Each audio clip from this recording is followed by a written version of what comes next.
అర్థమవుతుంది. ఈ పార్టీ కార్యాలయంలోకి వస్తే కూడా అదే స్పష్టంగా అర్థమవుతోంది.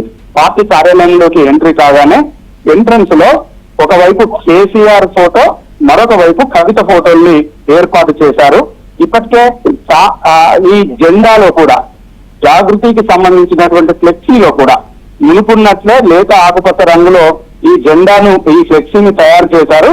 ఈ ఫ్లెక్సీలో కూడా కేవలం 2 ఫోటోల్ని అందులో ముద్రించారు. ఒకటి కేసీఆర్ ఫోటో, 2 తెలంగాణ సిద్ధాంతకర్త ప్రొఫెసర్ జయశంకర్ ఫోటోలు మాత్రమే ముద్రించారు. మధ్యలో యాజ్ యూజువల్ గా గతంలో ఉన్నట్టుగానే తెలంగాణ మ్యాప్ ను మధ్యలో ముద్రించారు. సో ఇక ఎక్కడ ఇతర నాయకుల ఫోటోలు ఎక్కడ కూడా కనిపించడం లేదు. సో ఈ కార్యాలయంలో ఏర్పాటు చేసిన మరికొన్ని విగ్రహాలను ఇప్పటికే కవిత సామాజిక తెలంగాణ రాలేదు అని చెప్పి ఆరోపణలు చేసి విమర్శలు చేసినటువంటి నేపథ్యంలో తాను ఇక సామాజిక తెలంగాణ ఎజెండాతో ముందుకు వెళ్తున్నానటువంటి సంకేతాలు ఇచ్చి ప్రకటించి, సో అందుకు అనుగుణంగానే ఇక్కడ కార్యాలయంలో కూడా జ్యోతిబా పూలే, అదేవిధంగా సావిత్రిబాయి పూలే, బిఆర్ అంబేద్కర్ వీరి విగ్రహాలని, తెలంగాణ తల్లి విగ్రహాన్ని, ఈ విగ్రహాలను మాత్రమే ఈ కార్యాలయంలో ఏర్పాటు చేశారు. అంటే తన లక్ష్యము తాను ఎంచుకున్నటువంటి ఎజెండా ఏదైతే ఉందో ఆ ఎజెండాని స్ఫురించే విధంగా, తన ఎజెండాను తెలియజేసే విధంగా కార్యాలయంలో సామాజిక తెలంగాణ ఎజెండాను తెలియజేసే విధంగా ఈ అంబేద్కర్ విగ్రహాన్ని, జ్యోతిబా పూలే, అదేవిధంగా సావిత్రిబాయి పూలే వీరి విగ్రహాలను ఈ కార్యాలయంలో ఏర్పాటు చేశారు. ఇక నాయకత్వానికి వచ్చేటప్పటికి కేసీఆర్ నాయకత్వం తప్ప ఎవరి నాయకత్వాన్ని తను అంగీకరించేది లేదు, ఎవరి నాయకత్వంలో పనిచేసేది లేదు అని చెప్పి ప్రకటించినటువంటి నేపథ్యంలో సో ఇక్కడ కేవలం కేసీఆర్ ఫోటోని మాత్రమే ఏర్పాటు చేశారు. ఇక ఎవరి ఫోటోలు కూడా ఇక్కడ ఏర్పాటు చేయలేదు.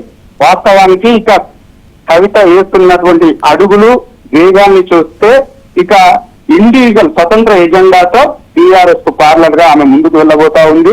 ఇక్కడ కేసీఆర్ కనుక నాయకత్వాన్ని మార్పు చేసి కేటీఆర్ ను ముందు పెట్టి పార్టీని నడిపించాలి అనుకుంటే మాత్రం తను ఇక సొంతంగా పార్టీ పెట్టి ముందుకు వెళ్ళేటువంటి ఆలోచనతో ఉన్నాను అనేటువంటి సంకేతాలను అయితే స్పష్టంగా చెప్పింది.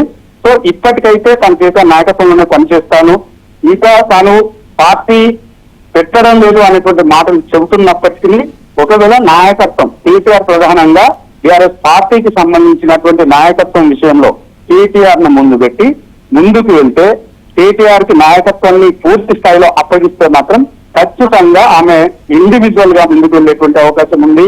సో బయటకు వచ్చి పార్టీ పెట్టేటువంటి అవకాశం ఉంది అనేటువంటిది ఈ పరిణామాలను బట్టి చూస్తే, ఇక్కడ ఏర్పాటు చేసినటువంటి ఫోటోలు బట్టి చూస్తే, ఇక్కడ ఉన్న పార్టీ కార్యాలయాన్ని, ఇక్కడ జాగృతి కార్యాలయాన్ని ఇంత పెద్ద ఎత్తున ఏర్పాటు చేయడం చూస్తే, ప్రారంభించడం చూస్తే స్పష్టంగా అర్థమవుతా ఉంది. ఇప్పుడు పొలిటికల్ సర్కిల్స్ లో కానీ, టీఆర్ఎస్ పార్టీలో కానీ, జాగృతి కార్యకర్తల్లో కానీ దీనిపైనే విస్తృతమైనటువంటి చర్చ జరుగుతా ఉంది. ఆసక్తికరమైనటువంటి చర్చ హాటుగా జరుగుతా ఉంది. కవిత ఏం చేయబోతున్నా ఈ పరిణామాలన్నింటినైతే కవిత తీసుకుంటున్నటువంటి నిర్ణయాన్ని, ఈ రోజు కార్యాలయ ప్రారంభోత్సవం కావచ్చు, వీటన్నింటినీ కూడా టీఆర్ఎస్ పార్టీ ఇష్టంగా గమనిస్తా ఉంది. ఇంత పెద్ద ఎత్తున కార్యక్రమం జరుగుతుంటే, పార్టీ కార్యాలయాన్ని ప్రారంభిస్తుంటే ఆ బీఆర్ఎస్ పార్టీకి సంబంధించినటువంటి సొంత మీడియా మాత్రం దీనికి ప్రస్తుతానికి దూరంగా ఉంది. ఆ పార్టీకి సంబంధించినటువంటి అధికారిక మీడియా ఎక్కడా కూడా కనిపించడం లేదు, కవరేజ్ కి రాలేదు. సో అంటే కవితను కంప్లీట్ గా వారు ఇగ్నోర్ చేస్తున్నారు అనేటువంటిది అయితే ఇక్కడ అర్థమవుతా ఉంది. అటు కేటీఆర్ కి ఇటు కవితకి కంప్లీట్ గా క్లాష్ వచ్చాయనేటువంటిది ఈ పరిణామాలను బట్టి కూడా చూస్తే స్పష్టంగానైతే ఇక్కడ అర్థమవుతా ఉంది. అయితే కవిత ఈ రోజు మరికాసేపట్లోనే ఈ పూజ ముగిసిన తర్వాత మీడియా సమావేశాన్ని ఏర్పాటు చేయబోతా ఉన్నారు. ఈ మీడియా సమావేశంలో కవిత ఏం మాట్లాడతారు, ఏం ప్రకటిస్తారు, కేవలం ఈ జూన్ 4వ తేదీన చేపట్టబోయేటువంటి ధర్నా కార్యక్రమం ఏదైతే ఉందో ఇందిరా పార్క్ దగ్గర, అందుకు సంబంధించినటువంటి ప్రకటనకే పరిమితం అవుతారా? ఇన్ని రోజుల పాటు చిట్చాట్ లో చెప్పినటువంటి విషయాలని ఆన్ రికార్డుగా మైకుల ముందు చెబుతారా? తన ఎజెండాను ఓపెన్ గా ప్రకటిస్తారా? ఏం చెప్పబోతున్నారు, ఏం చేయబోతున్నారు, ఏం మాట్లాడబోతున్నారు అనేది ఇప్పుడు సర్వత్రా ఆసక్తి ఏర్పడింది.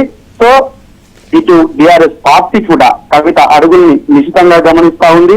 కవిత చర్యల్ని, తీసుకుంటున్నటువంటి నిర్ణయాలను కూడా నిశ్చితంగా గమనిస్తా ఉంది.